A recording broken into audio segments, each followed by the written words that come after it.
Olá, estou gravando esse vídeo para comentar um pouco sobre saborização do kefir de água e também a harmonização do sabor. Eu acho que quando a gente pensa no kefir de água, está aqui a minha cultura de kefir de água, está fermentando, tem grãos boiando na superfície, está aqui com airlock com água, então de vez em quando sai uma bolinha aqui como resultado da fermentação, porque aqui dentro a pressão está positiva, já que está fermentando e liberando gás. Tá aí com agora à noite, às 8 horas da noite, vai completar 24 horas de fermentação, então deve estar aí com umas 16, 18 horas de fermentação. Como eu utilizei uma quantidade menor de grãos, então a fermentação não está muito intensa, eu ainda estou dosando isso. Mas eu estou aqui com frutas, com limão, gengibre, maracujá que eu acabei de comprar, abacaxi. Eu estou aqui com esse kefir de abacaxi que eu fiz e agora eu quero falar um pouco de saborização. O kefir puro, por exemplo, essa cultura que eu peguei, ela tem um gosto bem forte de polvilho azedo, e é um azedo bem acentuado. A cultura anterior que eu tinha, ela tinha um gosto de azedo, mas mais pro lado do pão, do fermentado, não era tão azedo, era mais um fermento de pão ou uma uva passa, um gosto mais pro lado do passado. Essa, talvez por ser até mais ativa que a anterior, ela tem um sabor de azedo, de parece que bactéria lática, bem mais acentuado. Então, são características diferentes e isso me remeteu muito à questão do sabor. Dá para tomar puro? Dá para tomar puro, mas eu creio que esse sabor e principalmente o aroma não vai agradar muitas pessoas. Então, eu acho que já começa aí onde as pessoas torcem um pouco o nariz para o kefir de água. E ainda mais utilizando um açúcar mascavo que ainda vai contribuir com o sabor terroso, com uma coloração escura. Então eu acho até interessante o kefir de água ter um pouco de açúcar residual para poder equilibrar isso, coisa que no kombucha é mais comum ter um açúcar residual e equilibrar o sabor melhor, porque não são tantos sabores que entram em conflito. O kefir de água, como é uma fermentação que tem muitos micro-organismos ali, tem uma diversidade grande de bactérias e de leveduras, acaba tendo ali uma fermentação mais parecida com uma fermentação chamada selvagem, ou natural, ou espontânea, no qual a gente tem indivíduos ou micro-organismos muito diferentes produzindo coisas muito, muito diferentes. Então o sabor fica um sabor complicado às vezes.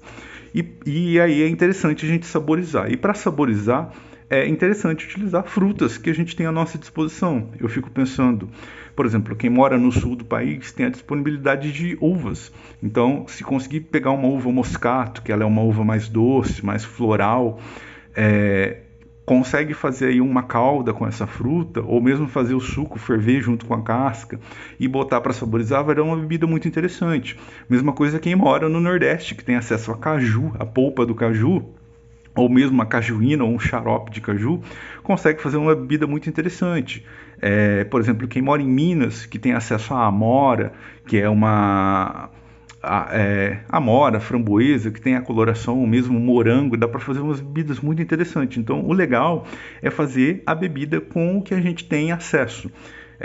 Por exemplo, a região ali mais a região amazônica, talvez Manaus, que tem acesso a açaí, a polpa do açaí ou mesmo a frutinha do açaí, pode ser uma delícia. O guaraná pode ser muito interessante fazer isso. A acerola, por exemplo, é uma fruta que eu acho que no Brasil todo tem, talvez no extremo sul não, mas no Brasil todo tem. Então, são frutas interessantes de saborizar que estão ao nosso acesso, e não só frutas. A gente pode utilizar, por exemplo, beterraba, cenoura, mas aí eu acho que entra na questão da harmonização. Beterraba por si só, ela não tem um gosto muito interessante. Então, para ela ficar interessante para o nosso paladar, é interessante combinar ela com alguma coisa ou harmonizar com alguma coisa.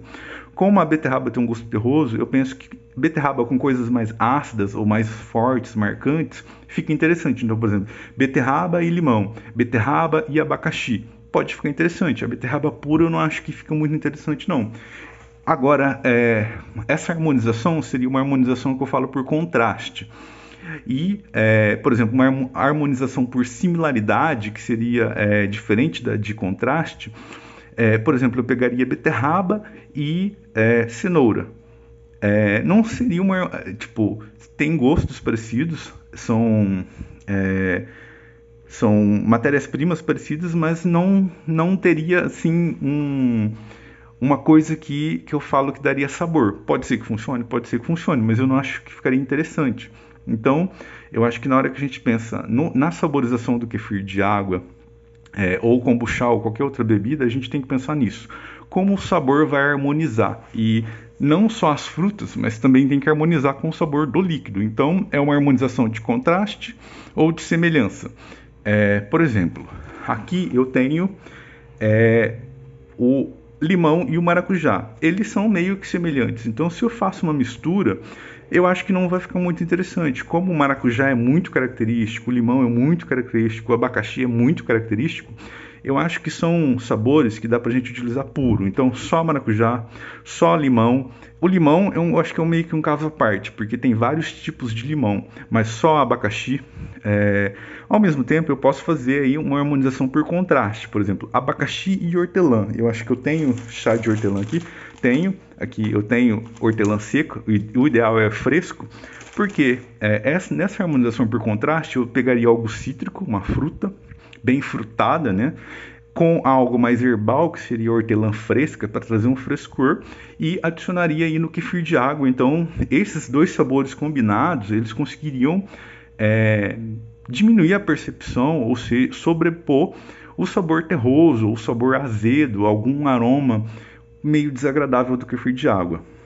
Então, eu acho que lá no meu grupo do Telegram, eu vou anotar num papel e vou colocar lá várias ideias de saborização por harmonização que eu acabei pensando. Então, por exemplo, abacaxi com hortelã, maçã com manjericão, seria muito interessante. Agora, eu fico pensando, será que gengibre e manjericão para harmonizar, para saborizar um kefir de água seria interessante? Eu acho que não, seria uma harmonização por semelhança. Eu acho que harmonizar por semelhança é mais difícil com o kefir de água. Eu acho que o contraste sempre vai ficar mais interessante, porque o contraste dá uma quebrada, dá uma bugada no nosso cérebro, e eu acho que gera sabores mais interessantes. Mas pode funcionar também. Por exemplo, limão e laranja. Eu acho que é uma harmonização por semelhança que vai dar um sabor muito interessante. Talvez esse limão aqui é limão Tahiti, mas tem aquele outro limão siciliano. O limão siciliano eu acho que dá para usar puro, mas talvez o limão siciliano e beterraba pode ser interessante. Mas aí eu penso também que, por exemplo, o limão siciliano ele é muito mais aromático, então eu não posso colocar ele com alguma coisa que tem um gosto muito forte. Então eu teria que usar uma quantidade menor de beterraba. Limão e cenoura, eu não sei se seria uma harmonização interessante. Mas aqui, por exemplo, maracujá. Eu não gostaria de misturar nada com maracujá. Eu fico pensando, maracujá e hortelã. Deve ser meio estranho. Maracujá com menta. Não acho que seria legal. Mas, por exemplo, um capim-cidreira com menta ou um capim-cidreira com hortelã seria uma harmonização por semelhança interessante. Então, pensar nessas coisas, nos sabores, legal. E, por exemplo, eu estou aqui com esse kefir que eu fiz, somente de abacaxi, já está gaseificado, está gelado, eu não vou abrir nesse vídeo, eu vou abrir no próximo vídeo, mas esse sabor aqui, eu preparei essa saborização e eu não tenho liquidificador. Então, uma forma de preparar saborização é realmente pegar a fruta, bater ou espremer, ou no caso, eu utilizei uma técnica um pouco diferente, a maceração. Então, eu comprei esse pilãozinho aqui, que é um pilãozinho de caipirinha, na verdade, mas ele também serve para temperos. E o que eu fiz? Eu peguei o abacaxi, cortei em cubinhos, joguei aqui dentro, joguei um pouco de açúcar para ajudar a extrair esse sabor e fiz a maceração. Depois, o líquido eu peneirei e ainda passei um pouco de água e extraí o sabor. Então, há várias formas de fazer a extração do sabor. Eu poderia fazer uma calda ou ferver a fruta, por exemplo, o maracujá. O maracujá, uma dica quando for comprar maracujá, cheirem a fruta. Se ela tiver com um cheiro bem frutado de maracujá característico, é porque vai ser interessante para a bebida. O abacaxi, a mesma coisa. Esse abacaxi eu fui enganado, porque ele estava na promoção e eu comprei ele e ele não estava com um cheiro interessante do abacaxi, ele estava com um cheiro meio de verde e realmente ele estava verde, não estava com um dulçor legal. Então, na hora de comprar fruta também é interessante escolher, mas a forma de extrair esse sabor também é interessante. Por exemplo, se eu pego o maracujá e faço uma calda do maracujá, eu fervo, todo aquele cheiro volátil dele vai sair durante a fervura e não vai ir para a minha bebida. Então, fazer uma extração a frio por maceração, eu posso até utilizar água gelada ou gelo junto, vai ajudar com que esse cheiro, o volátil, não vá embora. Então, a maceração, além de me salvar no ponto de eu não ter um liquidificador para conseguir bater a fruta, a maceração ainda me preserva o aroma das frutas. Então, por exemplo, o gengibre. Na hora que eu fervo o gengibre ou, por exemplo, camomila, aquele cheiro que sobe é o aroma. Eu vou perder um pouco disso. Então, a frio, macerando, eu não perco tanto. E algumas frutas podem ficar com gosto de passado, como, por exemplo, maçã, melancia. Se a gente ferve elas, ela pode ficar com gosto de passado, pode acelerar a oxidação ou mesmo mudar um pouco a coloração. Então, macerar ou mesmo bater num liquidificador, num triturador, numa máquina de fazer suco, pode ser interessante porque a gente está utilizando uma forma de extrair esse sabor diferente. Então, pensar nessas formas de extrair o sabor também é importante. E, lógico, testar. Testar ferver o limão, testar utilizar só o suco, testar utilizar a raspa da casca. Então, quando a gente raspa a casca, não é aquela parte branca, mas essa parte verdinha que tem o sumo do limão, os óleos essenciais do limão, estão todos aqui na zeste ou na raspa da casca.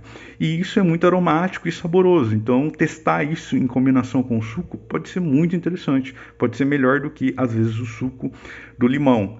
Para o limão siciliano, sem dúvida, o cheiro, o aroma dele está na casca. Então, fazer esses testes é muito importante. Então, isso que eu queria dar, algumas dicas. As ideias, eu vou pegar um papel, eu vou anotar várias ideias de saborização e pretendo colocar lá no meu grupo do Telegram, que o link eu sempre deixo na descrição dos vídeos. E, lógico, eu não testei essa saborização, então são apenas ideias. E eu acho que a gente deve tentar fazer a saborização do kefir de água, as receitas, com o que a gente tem. Caso contrário, ele puro já dá para tomar, mas é aquilo, não vai ser agradável para todos. Então era isso, não vou me delongar muito, só para terem uma ideia aí sobre o kefir de água.